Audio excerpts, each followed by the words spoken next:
धर्म की शक्ति उसका सत्य होगा।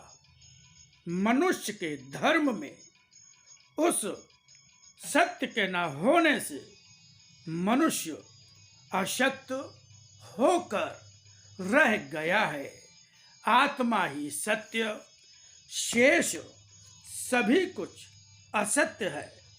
इसे पहचानो और इसका सत्य ही जीवन में पाने का प्रयत्न करो।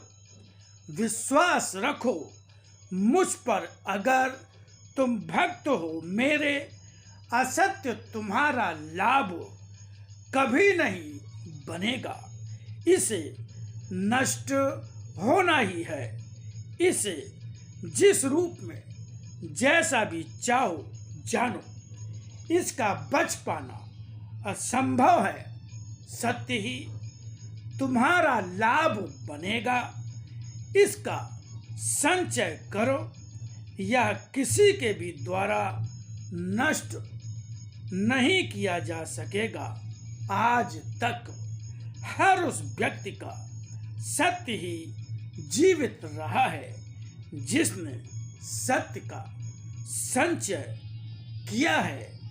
वह शरीर रूपी असत्य की समाप्ति पर भी स्वयं अपने नाम से नहीं मरा, जीवित रहा है।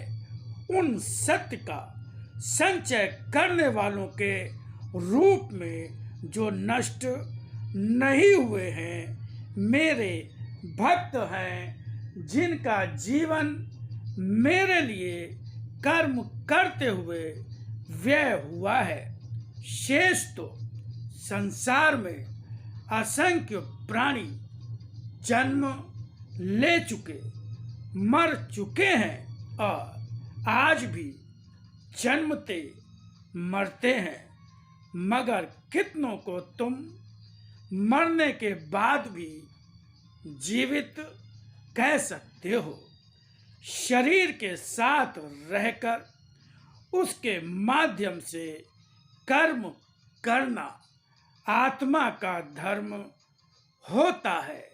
इसलिए आत्मा हमेशा सत्य की ओर ही मोड़ती है और असत्य या अपराध कर्म हो जाने पर दोषी ठहराती, मन पर बार बार चोट करती है, जिसे मन की अशांत के रूप में पाते हो। बार बार मना करने पर भी जब दोषपूर्ण कर्म करना नहीं छोड़ते हो, तब तुम्हारे अंदर अपराध भावना पैदा करती है और उस कारण से कभी पागल या विक्षिप्त कहलाते हो। यह मनुष्य के शरीर में रहते हुए आत्मा के रूप में मेरे द्वारा दिया दंड होता है, जिसे भोगना ही पड़ता है। आत्मा की हत्या करने वाले को मानसिक विक्षिप्तता का दंड मिलता ही है।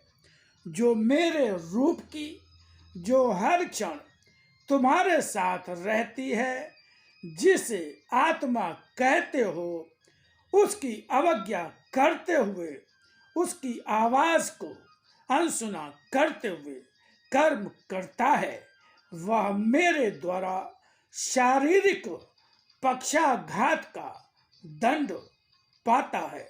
क्योंकि जो शरीर मैंने धर्म का कार्य करने के लिए दिया, उस शरीर की शक्ति का प्रयोग यदि असहाय और असमर्थ पर अपनी सामर्थ्य का प्रयोग करते हुए कष्ट का कारण बनता है, उसकी उन्हीं शक्तियों से उसे हीन करके ही मैं दंड देता हूँ।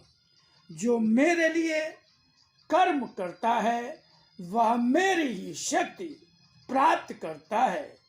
यही मेरा सत्य, धर्म और न्याय रूप है, जो किसी भी मूल्य पर न बिकने वाला, किंतु आस्था के लिए किए कर्म और भावना के मूल पर बिक जाने वाला ही है। यदि तुम भक्त हो मेरे तो जीवन मेरे लिए ही जियो। तुम्हारा जीवन व्यर्थ नहीं, स्वयं मेरे भक्त के नाम से ही जाना जाएगा।